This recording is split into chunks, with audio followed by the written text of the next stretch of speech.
अस्सलाम वालेकुम व्यूअर्स। आज मैं बनाने जा रही हूँ मैंगो आइसक्रीम। इसके लिए मैं इस साइज़ के, ये जो आपने देखे हैं इस साइज़ के 2 आम लेंगे, कंडेंस मिल्क, फ्रेश क्रीम। अब मैं 3 चीज़ों से बनेगी बस, मैंगो, इसके प्योरी बनाएंगे, कंडेंस मिल्क और ये फ्रेश क्रीम। आम को मैंने इस तरह काट लिया, 2 आम को। पहले मैं इनको ब्लेंडर में डाल के इसका पल्प तैयार करूँगी।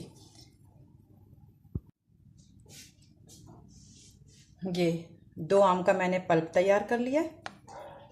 ये 500 ग्राम मैंने फ्रेश क्रीम ली है। इसको, ये बिल्कुल चिल होनी चाहिए। देखिए आपको नज़र आ रही होगी, बिल्कुल फ्रीज़र की निकली हुई, थोड़ी थोड़ी सी मेल्ट हुई भी है। अब मैं इसको बीटर से बीट करूँगी।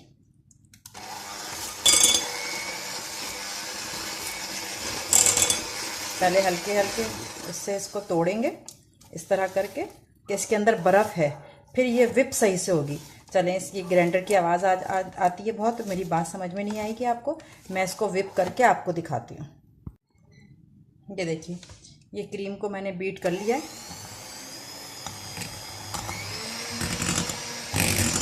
अब इसके अंदर हम डालेंगे कंडेंस मिल्क। अच्छा, शुगर इसमें बिल्कुल भी नहीं जाएगी, इसलिए कि ये भी थोड़ा सा इसमें भी मीठा होता है और कंडेंस मिल्क तो होता ही मीठा है। और आम भी आप ऐसा लीजिएगा जो बिल्कुल पक्के पे हों, मीठे हों, ऐसे ही आम लीजिएगा।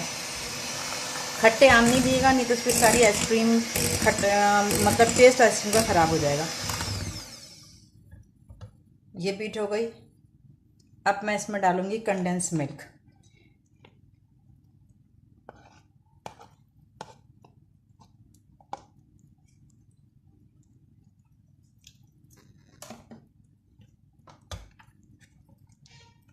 थोड़ा सा कंडेंस मिल्क बीट करेंगे, इसमें मिक्स करेंगे।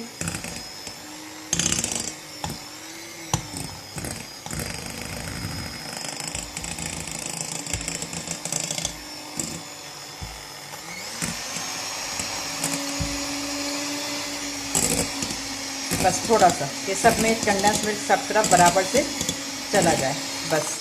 अब इसके बाद हम डालेंगे ये प्योरी, आम का पल्प जो है ना मैंगो का, ये हम ऐड करेंगे इसमें।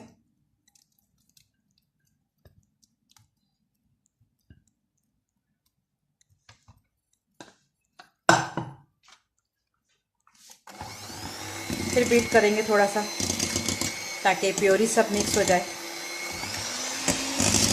ज़्यादा ओवर बीटिंग नहीं करनी, नहीं तो फिर ये क्रीम जो है ना वो फट जाती है। अगर आपको इस वक्त लगे कि क्रीम के लिहाज से मेरा मैंगो जो है वो कम लग रहा है, मैंगो जो है वो कम लग रहा है फ्लेवर, तो फिर मुझे लग रहा है कि ये मैंगो के हिसाब से, क्रीम के हिसाब से थोड़ा सा मैंगो का पल्प जो है कम है। मैं एक मैंगो और इसमें ग्राइंड करके पेस्ट बना के डालती हूँ। ये 1 आम की प्यूरी मैंने और शामिल कर दी इसमें। अब इसका कलर सही आ गया।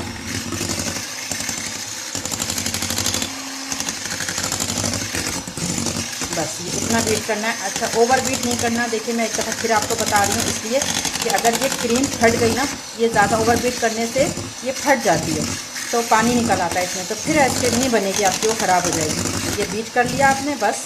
अब इसके बाद इसको हटा के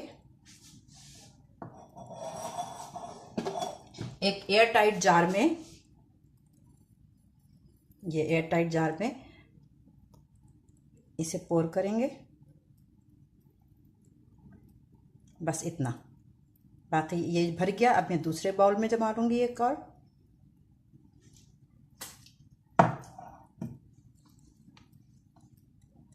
ये इसका लिड एयर टाइट है। इसका थोड़ा सा, अगर आप इस वक्त चाहें तो इसके ऊपर जो है वो इसके चंक्स भी डाल सकते हैं मैंगो के। ये करके और ये लिड से इसको ढक कर और ओवरनाइट कर रख देंगे तो बहुत ही अच्छा हो जाएगा। लेकिन अगर आप ओवरनाइट नहीं रख रही तो कम से कम 6-7 घंटे तो आपको रखना ही है। इसको फ्रीज़र में मैं रख दूंगी। ये अब फिर कल सुबह ये आइसक्रीम तैयार हो जाएगी। ठीक है, जब ये तैयार हो जाएगी तो मैं आपके साथ शेयर करूंगी ये इसकी लुक। ये देखें व्यूअर्स, ये आइसक्रीम ओवरनाइट मैंने रख दी थी फ्रीज़र में, और ये कितनी अच्छी जम चुकी है। ये देखें, ये बाउल में मैंने निकाल लिया है। ये इसका टेक्सचर देखें, ये आइसक्रीम देखें, बिल्कुल बाज़ार का। और टेस्ट तो भाई बहुत ही ज़बरदस्त लगी नहीं रहा कि आपने घर में बनाई है कि बाज़ार में। इसको थोड़ा सा हम गार्निश कर देंगे, स्प्रिंकल कर देंगे इसके ऊपर। ये सब बच्चों को अट्रैक्ट करती है इस तरह की चीज़ें। या फिर इस पे आप मैंगो चंक्स भी डाल सकते हैं।